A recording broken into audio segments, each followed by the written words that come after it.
રામ જય શ્રી કૃષ્ણ।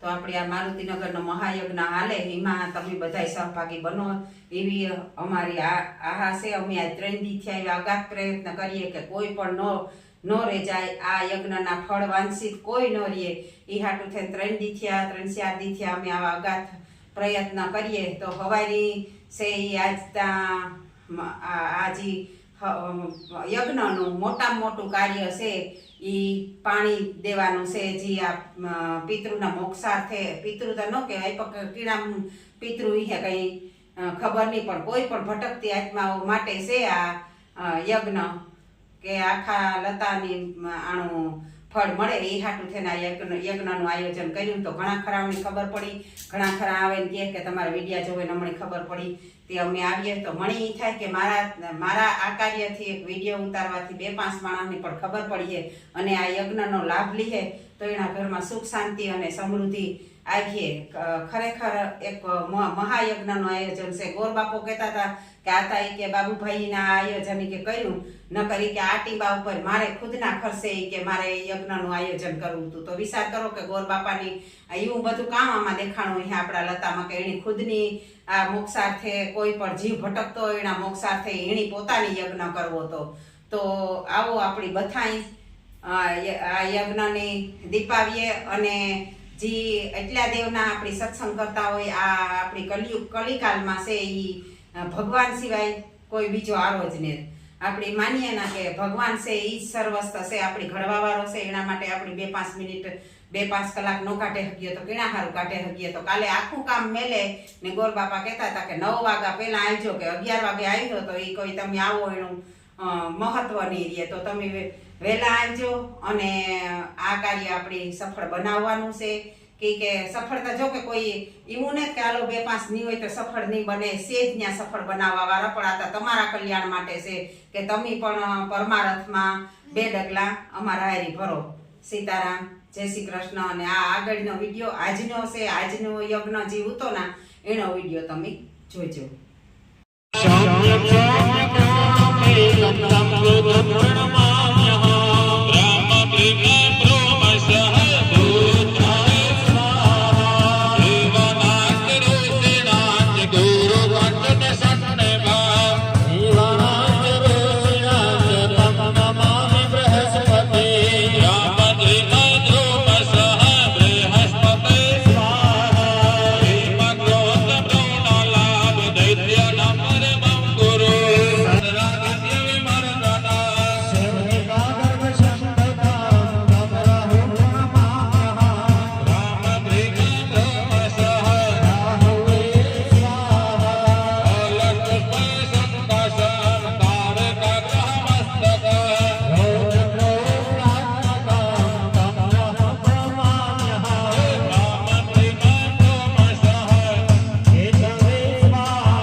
ભગવાન શિવજીનું સ્મરણ કરી 24 પ્રકારના જે ધૂપ બતાવ્યા છે, 24 પ્રકારના ધૂપની આહુતિ ભગવાન ભોળાનાથ બાપાને અર્પણ કરવાની ભાવના કરીએ। બધાએ મનમાં ઓમ નમઃ શિવાય, ઓમ નમઃ શિવાય, શિવજીને ચાડેશ્વર બાપાને બધાએ પ્રાર્થના કરો કે કોઈ પણ અવગત્યા જીવ નાગયોનીમાં ભટકતા હોય તો હે ભગવાન આશુતોષ મહાદેવ 24 પ્રકારના ધૂપની આહુતિનો હોમ કરવાથી તમામ જીવ નાગયોનીમાંથી મુક્ત થાય અને રુદ્રલોકની પ્રાપ્તિ થાય। હરે ઓમ નમઃ રુદ્રેય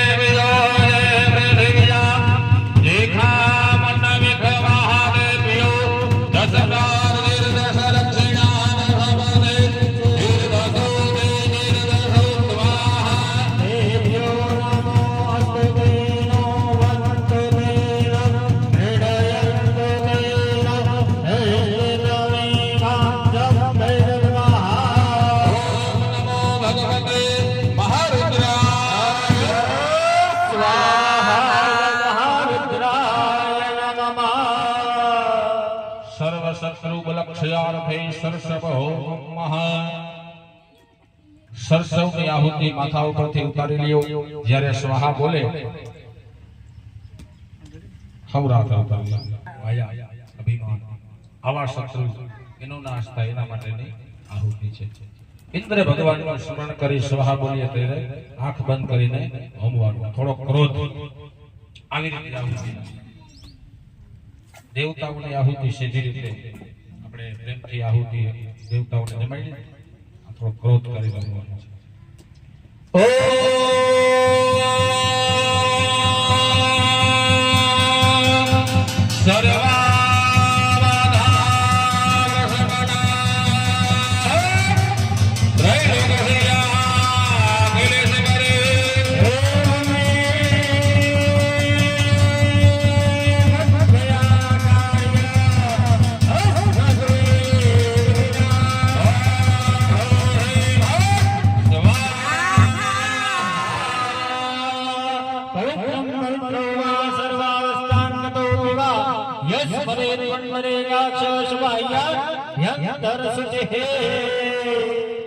ત્યાર પછીની આહુતિ છે ભગવતી લક્ષ્મીજી.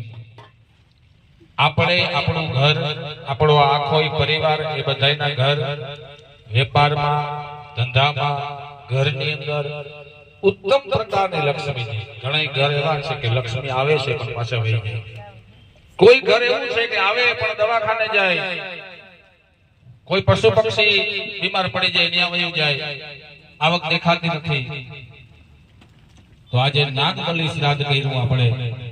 ભગવાન વિષ્ણુ નારાયણને પ્રાર્થના કરવાની, માં લક્ષ્મીજીને પ્રાર્થના કરવાની કે હે માં લક્ષ્મીજી, તમારી આહુતિના હોમ કરવા દ્વારા, આ હોમના માધ્યમથી અમારું ઘર, અમારા આખા પરિવારના ઘરની અંદર સુકૃતિ અને 10 વિધિ નામના લક્ષ્મી.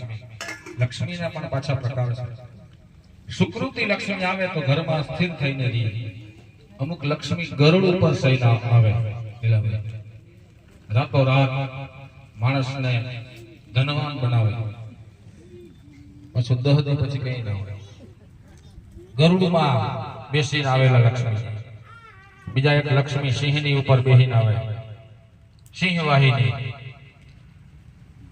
એક લક્ષ્મી એવા છે કે ગજગામિની, ગજરાજ હાથીની ઉપર બેસીને આવે. ધીમે ધીમે ધીમે ધીમે ધીમે ધીમે માં પગલા માંડે ઘરની અંદર, પણ ઘરમાં આવીને પાછા સ્થિર થઈ જાય એવા સુકૃતિ અને ગજગામિની લક્ષ્મી, જે વિષ્ણુ નારાયણને સદાને માટે પ્રિય છે.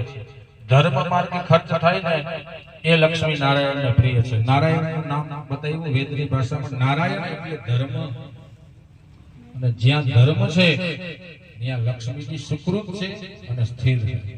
તો આવા ભગવતી લક્ષ્મીજીને પ્રાર્થના કરવાની.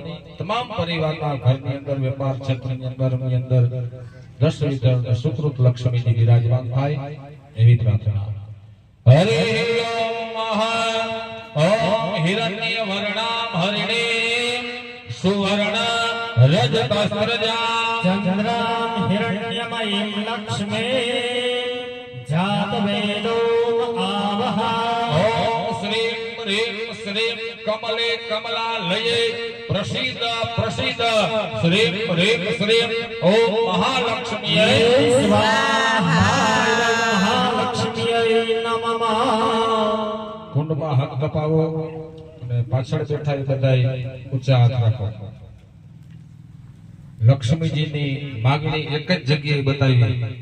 શાસ્ત્રના પ્રમાણિત વાત તમને કરું છું કે લક્ષ્મી તમે દુનિયામાં એક જ જગ્યાએ માગી શકો ને એ છે યજ્ઞ. બાકી તમે લક્ષ્મીજીના મંદિરમાં દર્શન કરવા જાઓ ને ત્યાં માગી હકાતું નથી શાસ્ત્ર પ્રમાણે. યજ્ઞની અંદર જ્યારે લક્ષ્મીજીની આહુતિ આપીએ ત્યારે જ માણસને લક્ષ્મી માંગવાનો અધિકાર છે. તો લક્ષ્મીજીને પ્રાર્થના કરવાની. બોલો મમ ગૃહે પરિવારે વ્યાપારે દશવિધ સુકૃતિ લક્ષ્મીજી સુસ્થિરા સર્વદા ભવઃ. મસ્તક ઉપર હાથ મૂકી દો. મહાલક્ષ્મી માતા કી જય. બસ હવે લીલાભાઈ પ્રાયશ્ચિતની આહુતિ બતાવી છે.